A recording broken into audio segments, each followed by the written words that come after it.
ఎన్టీఆర్ జిల్లా విస్తన్నపేటలో అంతర్జాతీయ మాదక ద్రవ్యాల నిరోధక దినోత్సవం నిర్వహించారు. ఈ కార్యక్రమంలో తిరువూరు ఎక్సైజ్ సీఐ నిక్సన్ పాల్గొన్నారు. ముఖ్యమంత్రి చంద్రబాబు, ఎక్సైజ్ శాఖ మంత్రి కొల్లు రవీంద్ర, డైరెక్టర్ రాహుల్ దేవ్ శర్మ ఆదేశాలతో వికాస్ పాలిటెక్నిక్ జూనియర్ కాలేజీలో మాదక ద్రవ్యాల అవగాహన కార్యక్రమం నిర్వహించినట్టుగా సీఐ తెలిపారు. వికాస్ విద్యా సంస్థల కరెస్పాండెంట్ నర్సిరెడ్డి భాగస్వామ్యంతో విద్యార్థులతో భారీ ర్యాలీ చేసి అంబేద్కర్ కూడలిలో మానవహారం నిర్వహించారు. మాదక ద్రవ్యాలు లేని సమాజంగా తీర్చిదిద్దాలని తెలిపారు.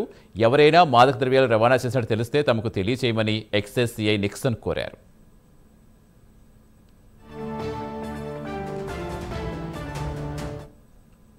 గౌరవ ఆంధ్రప్రదేశ్ ముఖ్యమంత్రి శ్రీ చంద్రబాబు నాయుడు గారు మరియు ఎక్సైజ్ శాఖ మంత్రులు శ్రీ కొల్లు రవీంద్ర గారు మరియు commissioner prohibition excise Shri Nishant Kumar గారు మరియు డైరెక్టర్ గారు శ్రీ రాహుల్ దేవ్ శర్మ గారు వారి ఆదేశాల మేరకు ఈరోజు వికాస్ కాలేజీలో మాదక ద్రవ్యాల గురించి అవగాహన సదస్సు నిర్వహించడం జరిగింది. దానిలో ఆ కాలేజీ కరెస్పాండెంట్ గారు నర్సిరెడ్డి గారు భాగస్వామ్యంతో విద్యార్థులకు అవగాహన సమావేశం నిర్వహించడం జరిగింది. తదనంతరం మళ్ళీ ఈరోజు విస్తన్నపేటలో